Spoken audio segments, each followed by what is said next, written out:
or bust, your home for all things altcoins and DeFi. My name is Logan Ross, and we've got a banger of a show prepared for you today. So let's just get right into it.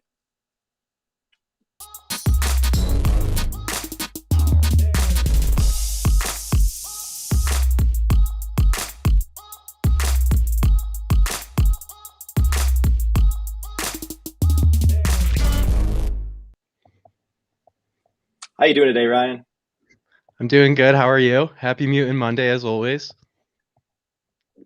Yeah, happy Mutant Monday. I'm doing great. I am down here in the crypto capital of the world, Miami, Florida, and I'm on some shitty hotel Wi-Fi. So bear with me if something goes wrong or happens, Ryan. I'll need you to take over real quick. We got Bulldog Trading first in the chat. He's number one. Very, Number very one cool. right there. Number one Dex Trader. No, that's me. He can be the number two Uh, Dex trader. I thought that was me. He could be number three Dex Trader. Okay. So Okay, you well, while excited we for figure today's out show, who is the Logan? We best got Dex Trader. CryptoPunk 5273 coming on the show today to tell us about his NFT journey. I'm really excited for that. He's actually a member of Wolverine blockchain here at the University of Michigan. And we'll also be talking about the Avalanche versus Ethereum debate. We got some big people moving over to the Avalanche ecosystem instead of building on Ethereum. So we'll be talking about that soon. Logan, what else you got for us? You know, you summed it up pretty well. We got a CryptoPunk himself coming on, good friend of ours. And we'll be talking about the Wolf game as well. This has been trending a lot lately. I slept on it personally. Some friends told me to check it out a couple of days ago. The floors were very, very low compared to where they are now. And I heard staking NFTs. I was like, yeah, I've heard that story a million times. But it turns out this is a new story. This is a new meme from what I'm seeing. So if you guys are into this Wolf Game project, drop a comment in the chat below, right below that like button. Make sure to smash it while you're down there. And also let us know what projects you guys are looking at this week, whether they're cryptocurrencies or NFTs. We want to know. We want to take a look at them. And since you're here for crypto content, I want to point out the Benzinga crypto top link in the YouTube description below. Okay, so right below that like button, just like I mentioned before, make sure you subscribe to that channel. We have some really sweet educational content coming up on that. It's not going to be live stream content, right? It's going to be a little bit different. It's going to be shorter videos, more digestible stuff you can send to your friends, and hopefully it will be a lot more fun. But I mean, it's going to be hard to top how fun Moon or Bust is. Totally. Ryu just put out a video today actually on Benzinga Crypto. It's a 2-minute video on crypto.com's new coin CRO, and it's been ripping lately. So go check that out if you're interested in CRO. It's gone from like 30 cents up to 75 cents. You did a quick price analysis on that. It's just 2 minutes, so you don't have to spend an hour listening to our podcast to get some new trade ideas. And it looks like we can call Bulldog Exactly. Trader the number one Dogecoin miner. He doesn't need to be a Dex trader. He's the number one Dogecoin miner. 20 No, dude million is Dogecoin clearly back in retired at this 2014. point. Did you sell Hopefully, for he a has Honda diamond Civic though? hands. That's Sorry, the Logan. I question. think That's you're what we all I need to think know. you're lagging behind just a little bit here. So just try and keep that No, in it's all good. mind. But We'll I make think it we work. totally. Yeah, I think we should get right into the news. Let's talk about Three Arrows Capital CEO Zhu Su abandoning Ethereum for AVAX. So this company, Three Arrows Capital, where it was an investor in Axie Infinity, Aave, BlockFi, Avalanche, ETH, Bitcoin, and a ton of other different decentralized protocols and cryptocurrencies. So basically, what he said here is everyone on Ethereum is far too rich to remember what they set out to do. And what did they set out to do? Bank the unbanked, get people in third world countries using financial instruments they otherwise didn't have access to. And this was the narrative on Ethereum for so long. When we didn't really have these decentralized finance applications, we said we can bank the unbanked with Ethereum. And back then, transaction fees were maybe $2 to $5 depending on what you're doing. And now it's $50 to $100, sometimes even more. I did a transaction on Uniswap maybe a week ago that cost me $200 and my transaction failed and I had to do it again. right? So it really isn't helping third world countries too much. I don't think that many people there can afford to use Ethereum's network. I mean, most retail investors in the US at this point can't really afford to use Ethereum's network. So he does have a point here. Logan, what do you think about this? Do you think AVAX is the right move going forward, or do you think that we should work on, building layer two protocols on Ethereum and help crypto scale that way? Yeah, so this is actually a really interesting question. It's been the hottest topic on crypto Twitter over the past couple days. And I just saw a bunch of new people jump into the live stream. So if you're just tuning in, right now we're talking about ETH scalability issues. We are obviously big fans of Ethereum. But what we're talking about is they don't have, the same goals in mind that they set out with. They can no longer bank the unbanked because the gas fees are too damn high, right? So a lot of people are turning to AVAX, including Three Arrows Capital, and we're also seeing people come up with other ideas, right? So Shu Zhu, the CEO of Three Arrows Capital, he said that he still likes Ethereum, and a lot of people have been pointing out that layer twos are what are scaling Ethereum, and that people will be crawling back to Ethereum after making these arguments when layer twos like Arbitrum, Optimism, Polygon, they become more scalable, more secure, and more widely used. So, personally, I like to use these layer twos that are directly on Ethereum, especially the true layer twos, right? So, I think there's an important breakdown we can give here is there are side chains. So Polygon, for example, is a side chain. It has its own consensus mechanism and therefore its own security. On the other hand, we have true layer twos, which inherit the security from the Ethereum mainnet. These are Optimism and Arbitrum. We see a lot going on Arbitrum right now. We got SushiSwap, we have Uniswap coming very soon. Personally, the DAO that Ryan and I started for our university, that exists on Polygon. Just because we want to make it easy for people to use. We don't want to make people pay multiple $100 transaction fees just to make things happen, right? It kind of prices out a lot of use cases. So people are turning to these cheaper blockchains, these cheaper scaling solutions, for these lower value applications. Right now, if you're making multiple $1 million trades, you're going to want that security of the Ethereum mainnet, and so that's kind of what you're paying for at this point, right? But some applications like gaming, for example, these might be better suited on Solana or on AVAX, like we were talking about. And by the way, this is a great time to mention it. Last Friday, we talked to the president of Avalanche. This is the team behind the Avalanche blockchain. So if you're hearing stuff about Avalanche lately, you don't really know a whole lot about it, that is a great place to start. I could try to drop a link to that interview in a few seconds once I'm done rambling here. But AVAX, other layer ones, these are kind of the trend right now. And a lot of people are turning to them, one, for their use cases, and two, for their gains, right? Because Ethereum, it's had its time in the light. It's a couple market cycles, or at least one market cycle ahead of these other layer one ecosystems.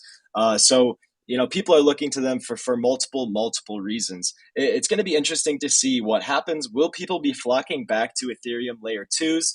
Or will they be moving over to these other layer one ecosystems that are more scalable? I want to hear what you guys think about this question. Drop a comment in the chat below, right below that like button. Make sure to smash it while you're down there.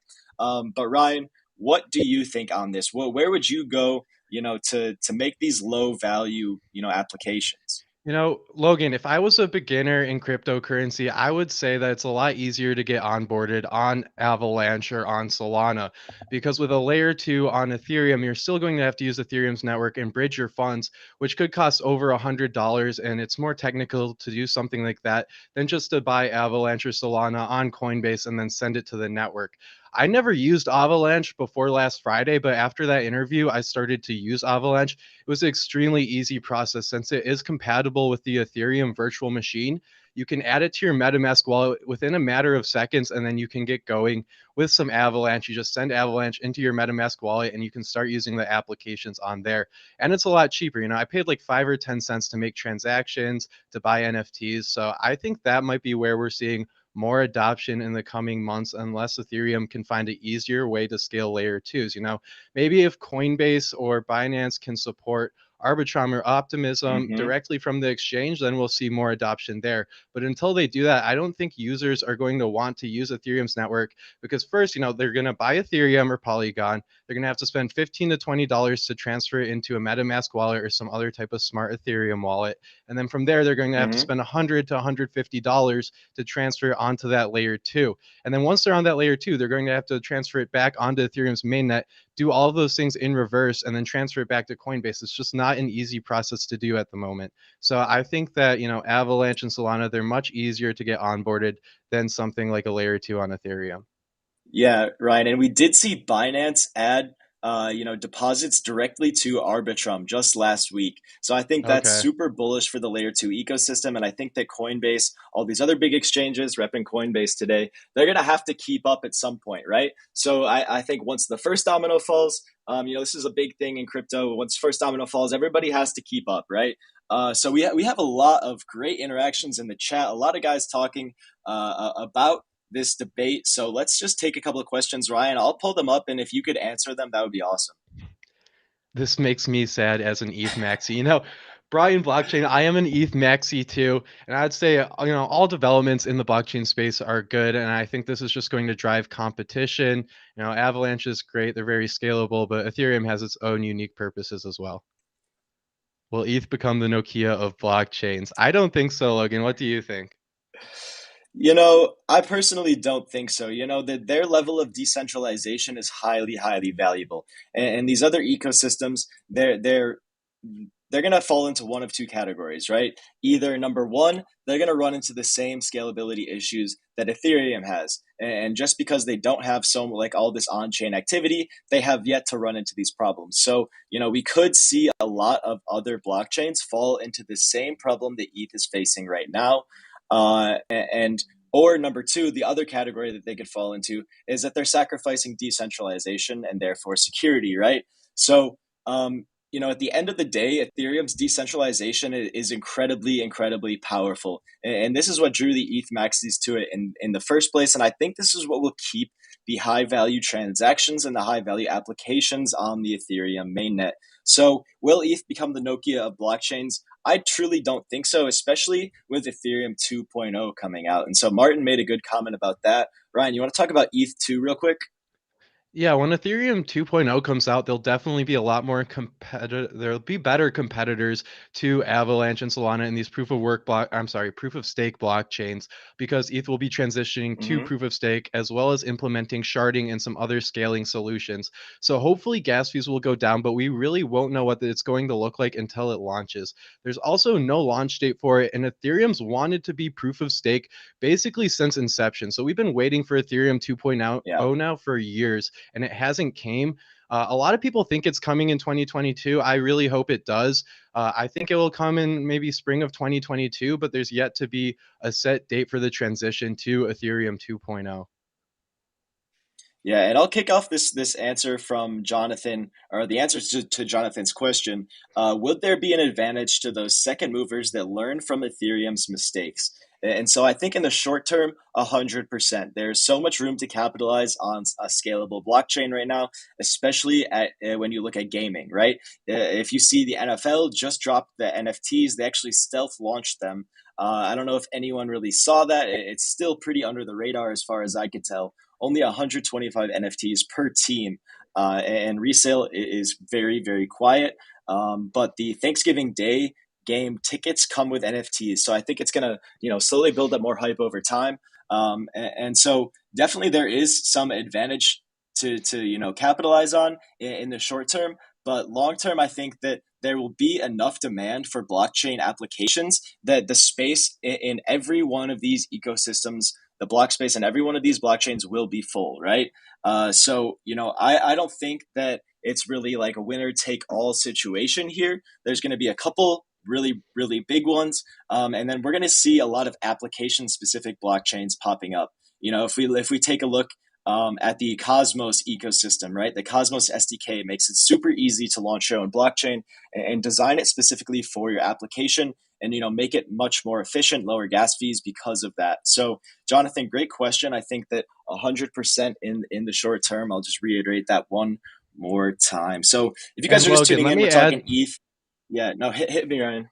Okay, yeah, I just want to add one thing to Jonathan's comment here. I wouldn't even consider what Ethereum's doing to be making a mistake. I think it's just a difference in what they're prioritizing. They're prioritizing building a robust network, a robust ecosystem of applications, and we can see that they've really succeeded in that. They have the most decentralized applications out of any blockchain by far, and they have the most liquidity locked on their blockchain by any network by far too. So to put this in context, Avalanche has total value locked of $12.5 billion on their network. Solana is a little bit ahead of them with $15 billion, but Ethereum blows both of these out of the water with a total value locked of $175 billion on their blockchain. So, Wow. in terms of liquidity and applications, Ethereum is really still the winner, and that's very clear. As far as layer two solutions go on Ethereum, there's $5.6 billion locked in those. So that's kind of lagging behind. And I think that's because it's a lot harder to get onboarded with layer two than it is just to use Ethereum's network or to use a proof of stake blockchain like Solana or Avalanche. Yeah, at least for the time being, right? So we'll see layer twos become more and more accessible with instant deposits from Coinbase and other exchanges. Hopefully, coming really soon. Shout out to my little brother in the chat talking about Sol or Polygon is what he's working on right now. He's just getting started in crypto, and this is a great example for your point, Ryan. Like getting onboarded into crypto, it's a lot easier to start on these scalable blockchains. Um, so Brian makes a couple of good points here. So he says, used to be a BTC maxi, fees got too high. Then he turned to ETH maxi, fees got too high. The next popular blockchain will have the same problems. And I 100% agree. They'll either have the same problems or they will be centralized. And that's Brian's next comment is that Solana is not decentralized enough yet, at least for him to, want to be a big, or at least, stake a lot of value in this ecosystem, right? And so that's why we see 10x the value locked on Ethereum than these other chains. I mean, we saw Solana crash, go offline for multiple hours. Ethereum has never gone offline since it was first launched. Knock on wood here. Let's hope that doesn't ever happen. But yeah, we're really happy to answer any questions or comments you guys have. This is a great debate. Really interesting chat. So drop some comments below if you want to keep it rolling. And Solana looks decentralized on paper, right? They have over 1,000 nodes running on their blockchain. I think the gripe that people have with it is that early investors are running really big nodes, and those are the ones that really control the network most of the time, right? Exactly. And so that's why people are turning to Avalanche and these other blockchains. If you guys aren't familiar with Avalanche, we talked to the president of Ava Labs, the team behind it last week, as I mentioned. And there's the link. I dropped it in the chat a couple of minutes ago. Make sure you guys go check out that video. It's really good. One of my favorite conversations we've had on this show by far. So go check it out. We did talk about Ethereum versus Avalanche. So if that is what you're wondering, that's a great place to start. All right. I think that's enough of that. We've been talking about it for like 20 minutes now. Should we move on to some NFTs? Yeah, Logan. Wolf Game has been taking off lately over the past few days. Huge returns for early investors. Can you tell us about that while I share my screen? Yes, I can. So, a couple of my buddies told me about Wolf Game the other day. They said FaZe Banks is tweeting all about it. And I said, oh, yeah, it's FaZe Banks. You're taking your investment advice from a streamer, YouTuber. But I was very wrong because FaZe Banks made a great call here. Okay. The floor has gone like 8 to 10x since I heard about it just 2 days ago. Right. Let me stop sharing. And Let me so, pull up oh, where? OpenSea while you talk about this, Logan, because I have an Okay. OpenSea tab pulled Okay. up with Sounds that good. too. All right. So what I was saying is that these coins have been this game has really been popping off. The floor has basically 10xed in the past 2 days, and everyone from Beanie Maxi to our own NFT Discord that our guys at Benzinga started, AlphaMint. Go check that out if you're not in it yet. Um, but yeah, so what this is, it's an on-chain game, and everything in this game is stored on chain, including the images, like even in the NFTs, right? So most projects don't do this, but this team has taken a kind of different approach to the way they do everything. They have no roadmap.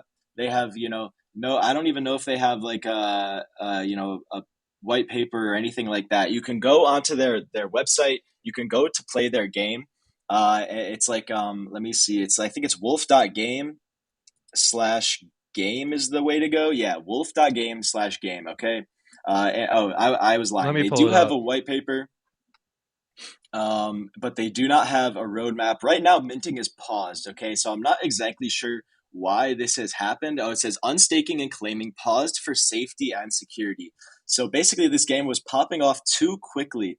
And people were going too crazy over it. I don't know if it was causing the gas fees to rise. I mean, I'm sure it was to some extent. I don't know if that's why they shut it down. But this was all people were talking about besides that ETH Avalanche debate that we just covered. But this is actually a really cool game. I dove into it this morning after being kind of a naysayer and missing out on these gains. I actually took a deep dive into it this morning. And so here we have Ryan. He's going to share the screen with us and walk us through the game a little bit. So there's a lot of cool stuff that you can do on this game. And it's kind of fun. There's some gambling aspect to it. And there's also a crypto token. There's two types of NFTs. You got sheep and you got wolves, okay? And then also you can stake your sheep.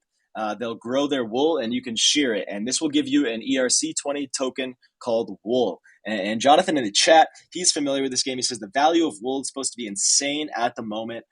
It's not on Coin Market Cap, so I haven't been able to find a good place to go check the price, but I'm going to go look on the Uniswap pools and see if I can find the current price of it. But Ryan, you want to walk us through the platform? Yeah, I actually wanted to mention the dynamics of these NFTs because they're very different than most NFTs that are just collectibles. And that's because you have to stake your NFTs, whether it's a wolf or a sheep, to play the game. So when you go to OpenSea, it says there's only like 240 available. So the supply is very limited because most people are staking to play this game. So you can stake your sheep, like Logan said, and earn wool. You get 10,000 wool tokens every day that you have one of your sheep staked. Holy And crap. then you can also stake your wolves. And when you stake your wolves, they get a tax from the sheep of 20% of the wool all the sheeps create. And since there's about one wolf for every 10 sheeps, they get about double the amount of wool that a sheep would.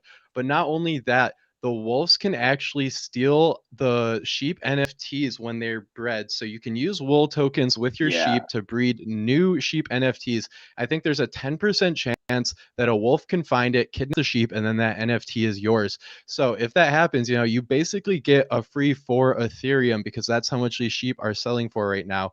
There's also Mm-hmm. different traits. There's different alpha that the wolves can have, and depending on that alpha, you can get more staked rewards. There's a lot of different things that go into this game. But I would be watching this down here. So the amount of sheep minted right now are 12,000. The amount of sheep staked is 11,750. So that only leaves about 250 sheep on the market. And then the same goes with wolves. There's 1,740 wolves minted, and the amount of wolves staked is 1,660. So there's less than 100 wolves on the market. I think this is why we're seeing the price go up so much. There's just so few on the market Mm-hmm. that we've seen like Mm-hmm. over 1,000% gains in the past few days.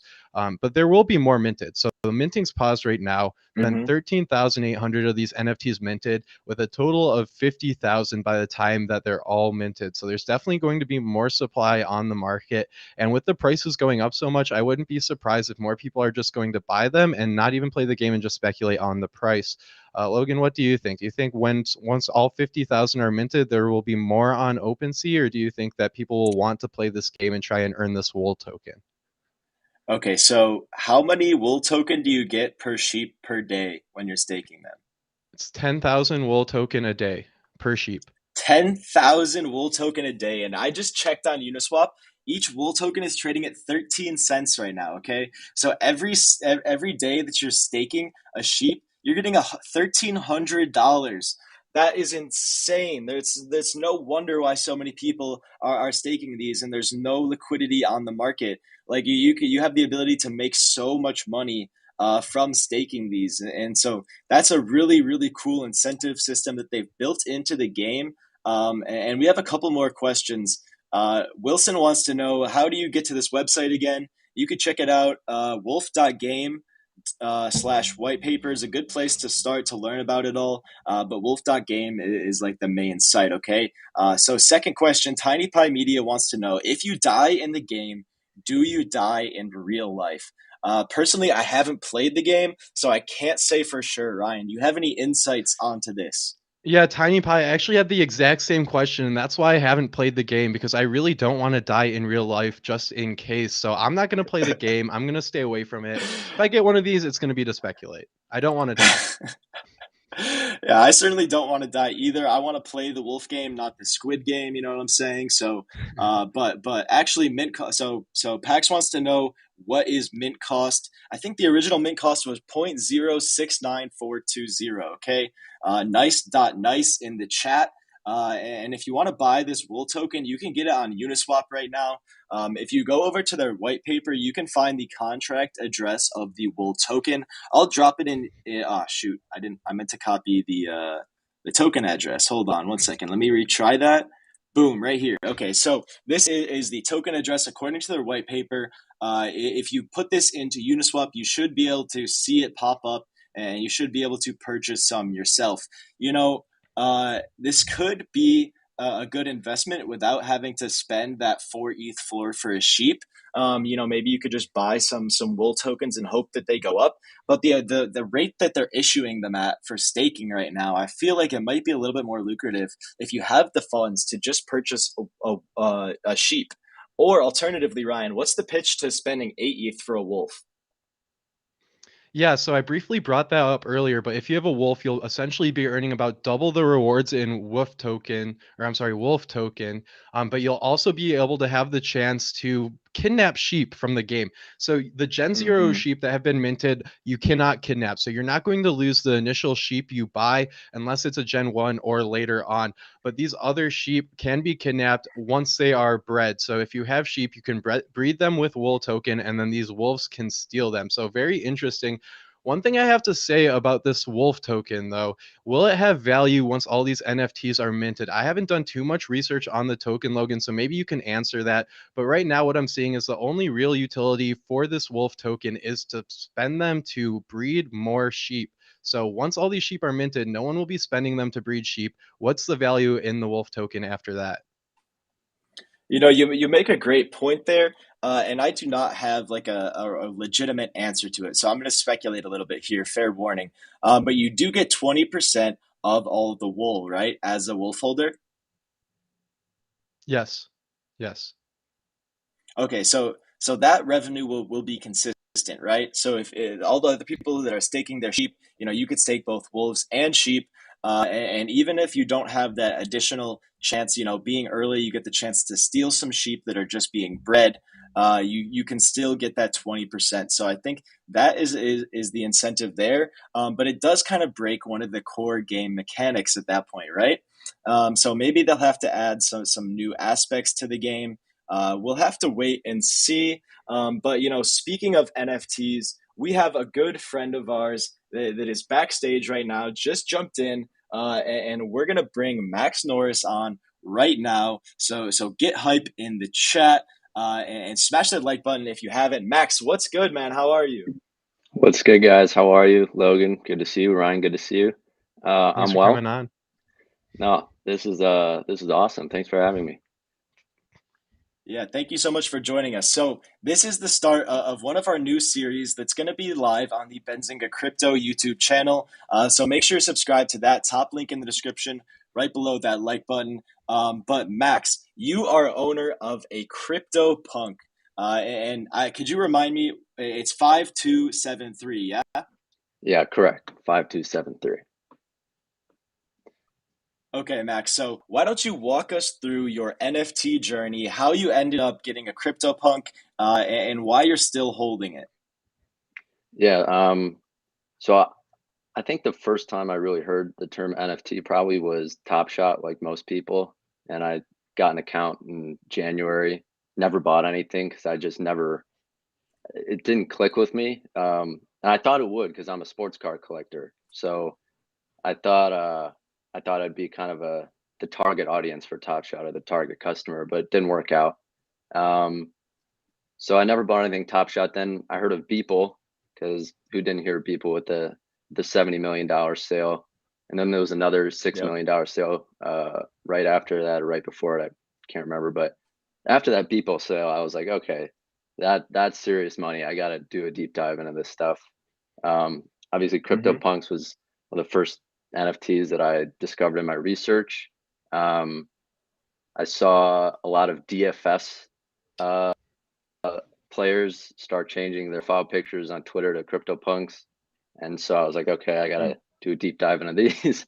And then a person who I really admire in the space, and just life in general, Gary Vaynerchuk, he started talking about CryptoPunks, and I think in an interview he said something very close to CryptoPunks have like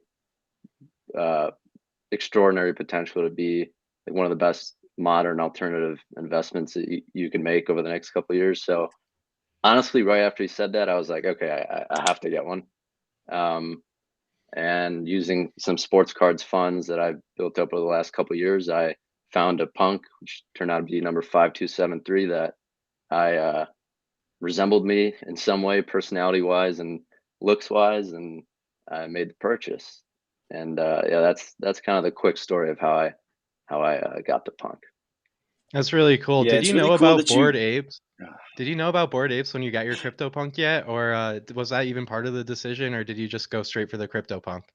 Yeah, so I think I got my punk right before Bored Apes launched, or it was like either at the same time or right before.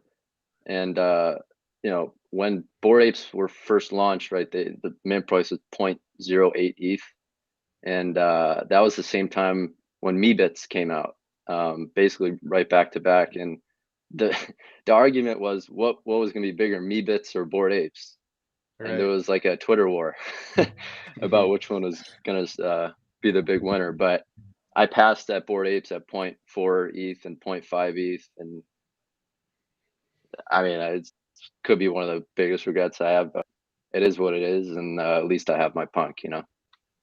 Totally. Most definitely. So, Max, it's really interesting to me that you came from a background of trading collectibles. So, you kind of were familiar with how the market worked. Was that your first time purchasing ETH for the punk?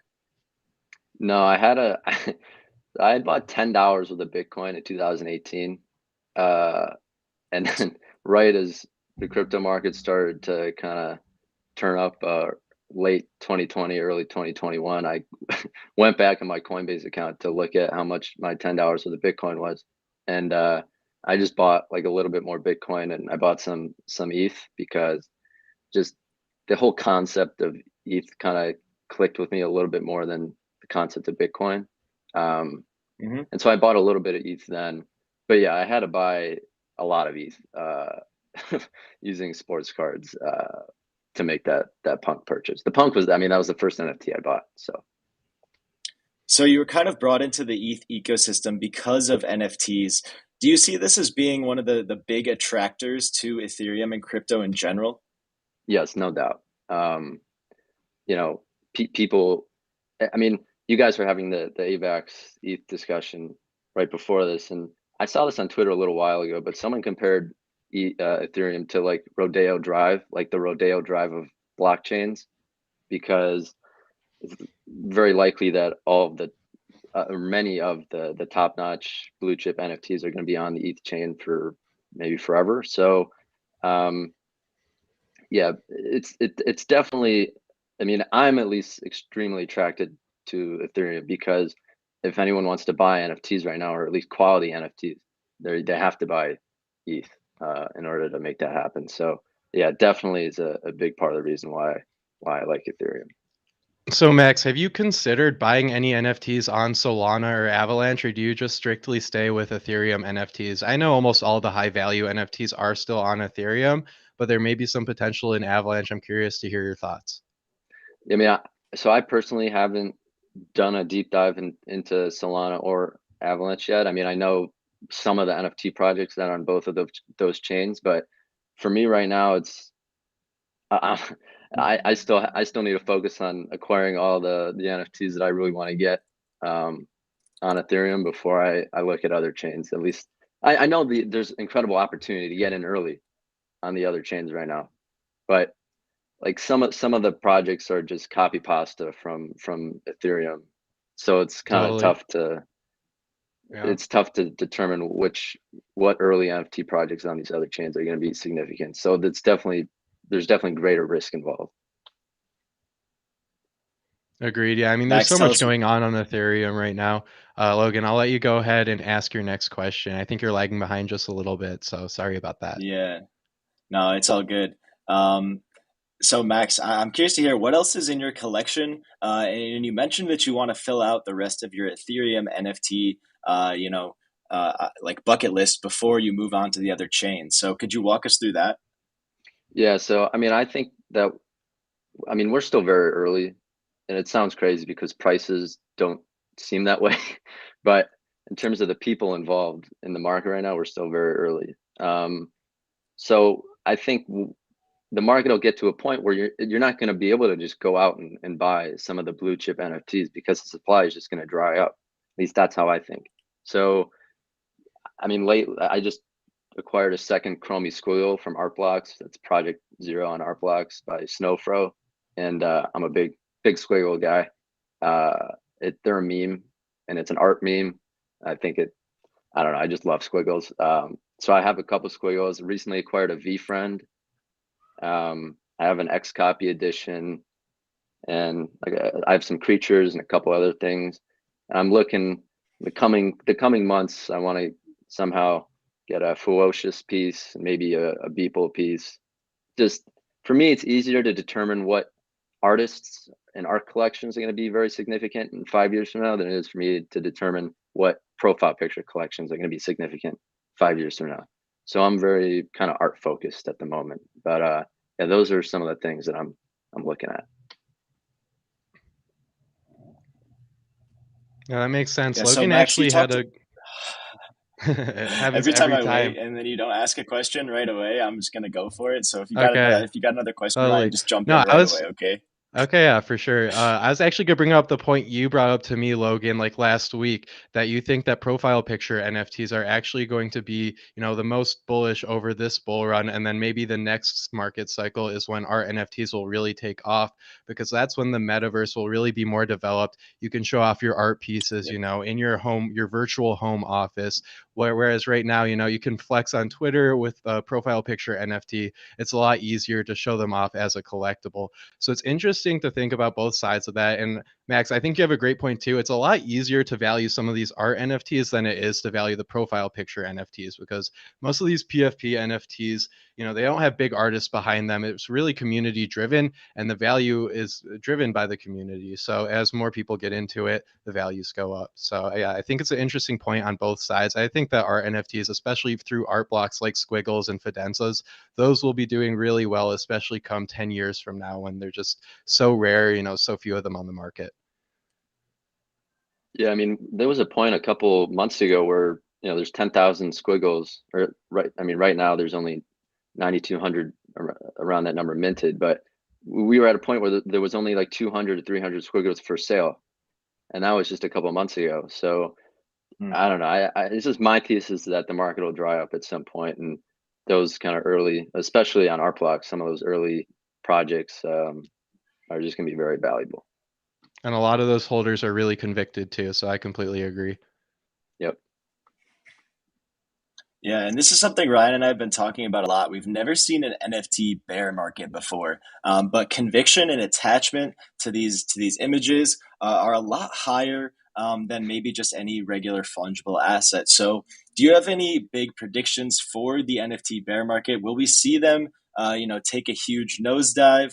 I think probably most of the PFP collections probably won't survive a bear market. But the art pieces, on the other hand, that you're collecting with a long term thesis, what do you think those will do in a bear market?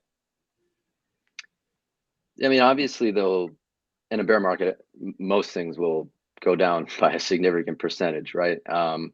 But like you said, most of those profile picture collections are just going to absolutely collapse and fold, versus these higher end, more blue chip like our projects are going to hold up, and there'll still be OG collectors happily buying them back at cheaper prices. Let's say squiggles are at what, a like a 8-9 ETH floor right now, and let's say they went back down to a 2 ETH floor or a 1 ETH floor. And I mean, people would just be gobbling them up, I feel like, at that price, Mm, who have the funds to do so. So there's definitely support levels for some of the higher end projects, for sure. Yeah. Do you think that NFTs will outperform regular fungible tokens in a bear market? Because that's something I've brought up a few times, and I'm really not sure. Some people will probably want to be in more productive assets in a bear market, but other people might want to be holding on to these NFTs that have sentimental value. So, what do you think about that? Yeah, I mean, for all we know, the NFT bear market could be when ETH goes just skyrockets to 10K or whatever, and all the NFT prices in ETH that just collapse because people prefer to have the ETH. That's totally plausible scenario. I think there will be very few NFTs that, in the long run, I think outperform the fungible token itself, whatever chain you're talking about. But there'll definitely be kind of a convergence towards quality projects, like Punks or Fidenza or Squiggles or Xcopy, maybe Apes, I'm not sure. But I think long term, people, the community will determine what projects are the projects to have, and those projects, I think, have a more likely chance of outperforming ETH itself. Yeah, Max, let's talk about that community for a second. So, punks are huge on Twitter, and you've taken advantage of that trend. You've made some huge friends in the NFT space, DeFi to name one of them. Could you talk about how you've built these relationships, how your punk has allowed you to network on a different level? I mean, it's just social capital. Someone sees social currency. If someone sees you have a CryptoPunk, it's automatically oh, this person's either an OG or they know what they're talking about, or they may think that they know what they're talking about. But either way, it's kind of a shortcut to information. So yeah, I mean, I think if you have an ape or a punk right now, there's already that cultural significance and that social currency that comes along with owning that NFT. So I just think people, whether it's right or not, they take you a little bit more seriously if you have one of those top tier profile picture NFTs as your digital avatar.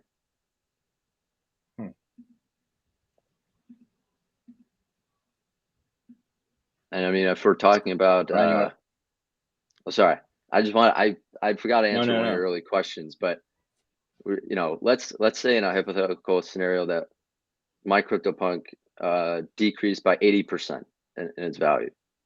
Like, some people got in early to a point where 80% decrease in value, they'd still be in the green. You know what I mean? So it also depends for this likely bear market, whenever it comes. It also depends when you got in. The people getting in right now probably aren't going to do too hot. Max, is there a price you would sell your CryptoPunk at, or would you consider fractionalizing it even? I don't think I'd ever fractionalize it. For me, it's I'm either going to own the thing or I'm not. Sure. I'm just like that, whether that's smart or not. But it kind of depends where I'm at and what my portfolio and just what financial circumstances are looking like. Like right now, if I could sell my punk for $1 million, would I do it? Probably right now, but I don't know if I'd say the same thing in 2 years or 3 years from now. I mean, I'm planning on holding it for at least 5 years. That's kind of my time on it. And what's your thesis on that? Do you think within 5 years we'll see a completely another market cycle with Ethereum and NFTs, over the long run, where maybe Ethereum hits $20,000 by then, and then everybody knows what NFTs are, and then, punks might be at a 7-figure floor by then? Is that what you're thinking, or is that just kind of like a arbitrary 5-year timeline? Well, let's just say if I didn't think that was likely to happen, I probably would sell everything that I have. Okay. I think that's a very likely outcome in 5 years or 10 years or whatever timeline you want to put on it. But yeah, ETH at 20K and punks at $1 million, I think, is inevitable. I just don't know how long it's going to take to get there. Agreed. Definitely. So zooming in a little bit, we have a comment in the chat, it's actually a question. So would you just give up onto getting into NFTs right now? If we could do like maybe a 6-month thesis, I know you usually think longer term, but would you be acquiring right now, or are you acquiring right now? It depends. Like I mean, I personally, am I'm kind of at a spot where I have most of what I want to get. And there's again like maybe a couple more things that I'd like to add to my portfolio, but for the most part, I'm not really planning on buying anything huge. I think if you're just looking to get into it, I mean, a lot of people say this, but you don't like, and I actually don't believe in this, but some people say only spend what you're willing to lose. And I think we're at the point in the cycle where maybe that's more true than it was a couple months ago. So yeah, if you're just getting in, I would be very cautious, and I definitely do more learning than spending at the moment. Wise words.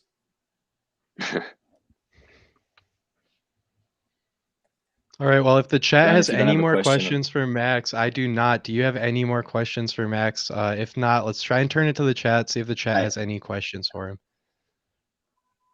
yeah, drop them in the chat. I do have one question for Max. Have you been keeping up on this Wolf game, project that's been taking over the hype right now? Okay, so I see you shaking your head. You haven't been keeping up on it. But like as far as play to earn as a class of NFTs, do you have any thoughts on it?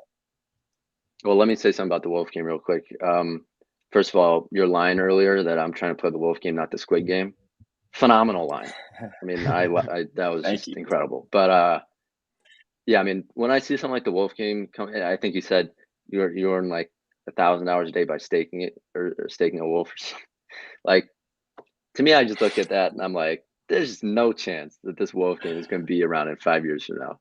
Like I'd be shocked. Yeah. And Yeah. so I'm not like I've got to a place where I'm not trying to day trade or flip stuff in a couple weeks from now, because who knows what the market will do, and I don't want to be stuck with something that I don't actually enjoy. So yeah, I'm not on the Wolf game, but as far as play to earn goes, I think Alexis Ohanian said this a little while ago. He said like our kids one day will ask us and be like very confused as to why we played video games for free. The play to earn is just going to absolutely just dominate gaming going forward as more and more traditional gaming companies enter the NFT space. So that's kind of my take on play to earn. Yeah, I mean, we saw that like even Reddit, Alexis Ohanian's company you just mentioned, is trying to tokenize their karma. Hold on, Ryan, do you know where I'm going with this? No, I wasn't sure where you're going, but I can answer this chat question while you mute that phone. Wilson's asking, should I try to buy a cheaper NFT in a collection or should I try and buy a more valuable one? So I would recommend if you can't afford to buy a very valuable NFT to just get a fractionalized NFT of a big collection, because like Max said, they have a lot more staying power and you can be a lot more sure that they'll be around, in 5 years from now or 10 years from now. Max, do you have any thoughts on that? Yeah, I mean, I definitely agree with that. Instead of taking a risk and just buying, insert PFP project that dropped 2 weeks ago and is promising a game in 3 weeks from now, it's definitely a better decision to just buy fractional, like buy an X copy 101 fractionalizer, buy a fraction of a nice squiggle or a punk or something like that's definitely the safer way to play it. And any one of those moves still has considerable. Well said. We have another question from God. Roger. Logan, you are getting blown up, Mr. Popular. But how do you buy a fractionalized NFT as a part Much of a fun. popular NFT collection? Is this the future, Logan? uh, there's fractionalized.art, I think, is a program. Max, are you familiar with any fractionalized NFT programs? Yeah, I mean, I think the one that most people know of is fractional.art, and I know DeFi on Twitter is or just commonly referred to as Deez. He's a big, or I think he actually is on the team there. But if there was any one fractional platform that I was going to bet on, it's probably that one, just because they already have a lot of recognition. Yep. And make sure to do your own research too when you're looking at buying a fractionalized NFT, because they're not always at market price. Sometimes you'll be paying a premium. So definitely look and see what other pieces in that collection are selling for and see if it's a fair price before you just go ahead and buy a piece of one of those NFTs. Yeah, and I want to jump in here with a little side note on fractionalized art. it is usually typically like considered a security, right? So if you're a U.S. based investor, you should approach this with caution. And like we've been saying all along, do more research than you do spending, Max. That was a great line, right? Because you don't want to lose access to your investment, right? Say it goes up, say it goes down, no matter what happens, you don't want to be able to not cash it out.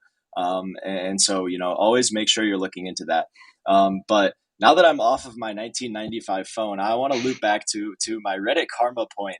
So we see Alexis Ohanian is building on ETH. He's integrating Reddit with Ethereum. He wants to turn Reddit Karma into some sort of like ERC20 token and add value to it.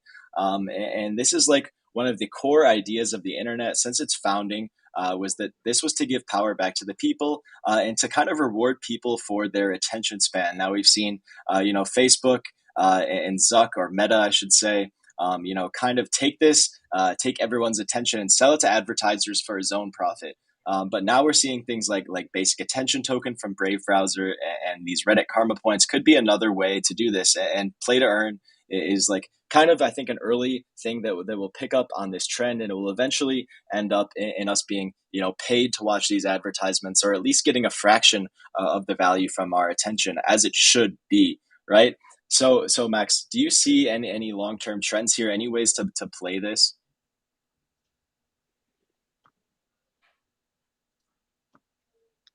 I mean, if I'm being honest, I have not bought anything fractional.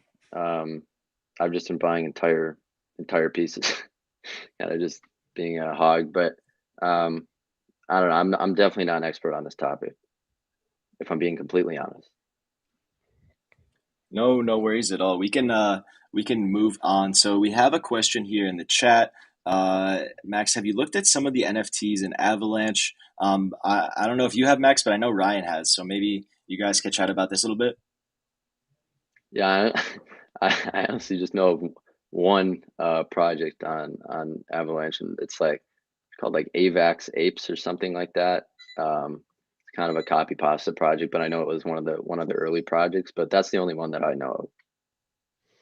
Yeah, I actually haven't heard of that, and I haven't really explored Avalanche's ecosystem too much. But after the Avalanche interview we had with John Wu on Friday, I got into the Avalanche ecosystem, and I did buy one NFT on it, Avalanche Party Animals, and he actually recommended that on the stream. So I thought I would get one. They really weren't too expensive at all. I got one for like 6.5 AVAX, which at the time AVAX was trading for about $100. It's up, I think, like 30% by now. And I mean, it's done well over the past few days, but Max, like you said, it's very uncertain stuff right now. I'm searching for what could be a blue chip in the Avalanche ecosystem, because I really don't think that, CryptoPunks or boards will be going across chain anytime soon. So there could be a lot of upside with them, but you're certainly taking on more risk than getting a blue chip NFT, on Ethereum. Yeah, I also the whole notion of a blue chip.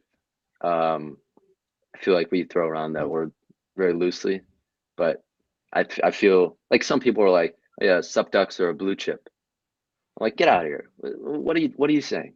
There are definitely some projects I feel like on Ethereum that you can already kind of look at and be like, okay, this has been around for a year, 2 years, maybe even 6 months plus, and they have had some staying power, and they're already quite valuable. So maybe you can look at some of those, or some NFTs that fall into kind of those filters, and say, well, maybe those do kind of fall in line with what you're kind of looking for in a blue chip. And Roger asks, how does an NFT become a blue chip? I think we kind of went over this. It's super arbitrary. In my opinion, I would say Bored Apes, CryptoPunks, and then a few high-value art blocks collections would be blue chips. I really can't think of anything else that would be considered a blue chip at the moment. I think you could argue Cool Cats, but I think people just say that because it hit like a 10 ETH floor. They got pretty expensive, but I wouldn't personally consider Cool Cats to be a blue chip NFT. But like I said, it's very arbitrary. How about the doodles? Are there doodles? I wouldn't consider them blue chips. Are there any other NFT projects you guys would consider blue chips at this point? Yeah, I mean, there's a bunch of artists that I would consider to be blue chip Okay. artists, Yeah, but like if we're people, talking, X I mean, copy. yeah, Beeple, X Copy, Ferocious, Coldy, even, and as far as projects go, though, I mean, CryptoPunks, Chromie Squiggles, Fidenza, Ringers, you know, I think you can throw in Bored Apes in there at this point. You have, what's it called? Wow, why am I? It's like the glyphs with Larva Labs. There's probably a couple other ones that I'm missing out, but those are the big ones that come to mind. Max, you make some great picks here, and I love your take on the blue chip scenario in NFTs. I definitely think it's used way too loosely, and I think it's cool that you look at the artist first. I think that that's an important aspect that a lot of people aren't doing these days. They're just trying to get rich quickly, right? So we are running a little bit short on time. So Max, I want to give you a chance to let the people know where to connect with you. If you have any other things you want to talk about, general advice, shout outs, now's the time. The floor is yours. Okay, I just want to add a couple more artists for photography at least. You have Justin Aversano with Twin Flames, and then Drifter Shoots with Where My Vans Go. Mm-hmm. Those are probably, I think, two of the biggest photography collections. Definitely blue chips in my mind. But yeah, you can find me on Twitter at Max Norris with 2 underscores. I'm on Instagram with the same. I'm also on YouTube, Max Norris. So yeah, that's where you can connect with me. Happy to chat anytime if you have questions or just want to strike up a conversation about whatever topic. I'm always open, willing to chat. So yeah. Thank you. Awesome, Max. Yeah, no, thank you so much. I think this was an awesome conversation. It seems like the chat really, really liked it. So we'll try to do more conversations with CryptoPunks. Max, do you have any advice on who we should turn to next? Anyone you could maybe hook us up with?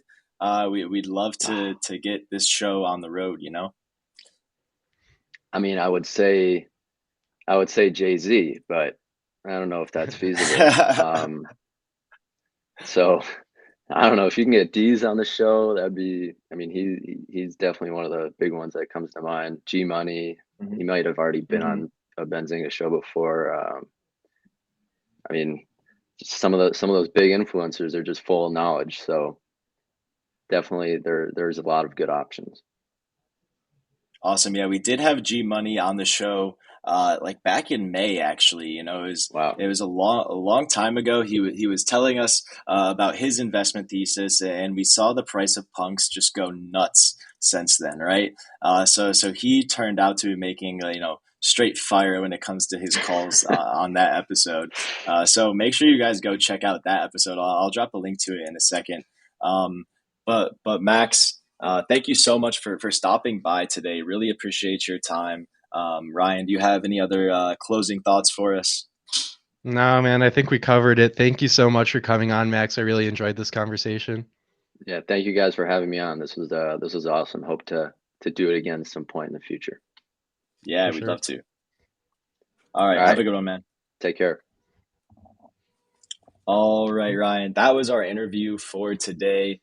We have about 60 seconds left. I think I'm just going to wrap it up a little bit early because my internet connection and everything going on around me is just really annoying. So I'll toss it over to you. If you want to give those closing call outs, that'd be awesome. Yeah, check us out on Twitter, especially Logan today. Logan and Ross. Make sure to follow him. I know everyone always loves to follow me on Twitter, but show Logan some love too. I mean, he really hosts this show, carries sometimes. So check him out, but check me out too. Okay, show us both some love. Yeah, and also I want to add a couple things. We have a ton of crazy shows and crazy interviews that we've done here on Benzinga. So like I mentioned, here's the one with G Money. I just dropped the link to it. And then we also have the one with the Avalanche team.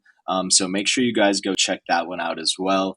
There's a playlist on the Benzinga channel. If you're not subscribed, make sure you get subscribed as soon as possible. And smash a like if you enjoyed today's episode. If you want to see more of it, let us know in the comments down below. But that is the show for today, Ryan. I love this one. Thank you as always. And I'll let you say some closing remarks and then I'll run the outro. Peace out, guys. I said everything I wanted to say. Just follow me on Twitter. Peace out.